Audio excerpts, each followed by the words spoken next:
এই ভালোবাসা তোমাকেই পেতে চায়, ওই দুটি চোখ যেন কিছু বলে যায়।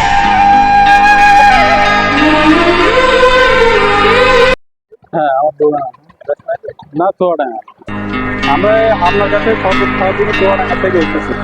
এই যেখানে আপনার এই ভালোবাসা বিক্রি করে না, তোমাকেই বলে 5 পেতে কেজি চায়, পেঁয়াজ করে।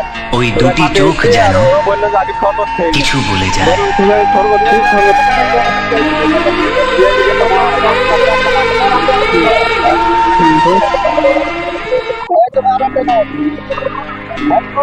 খাও খাও, পেট লোড করে ফেলো। এই ভালোবাসা এই তো তোমাকেই আখের রস। পেতে চায়, ট্যাক্সি ওই ভাই দুটি দিয়েছেন ভাই, চোখ যেন ট্যাক্সি ভাই দিয়েছে, কিছু বলে অনেক যায়। সুন্দর। আপনারা আসলে পরে এই জায়গায় খাবেন, অনেক সুন্দর আছে। লোড করে দেবে। আপনার এটা হচ্ছে 8 কবরের কাছাকাছি, 8 কবরের কাছাকাছি, 8 কবরের এই কাছাকাছি ভালোবাসা তোমাকেই পেতে চায়, চন্দ্রবাসের মাঠে। ওই দুটি চোখ যেন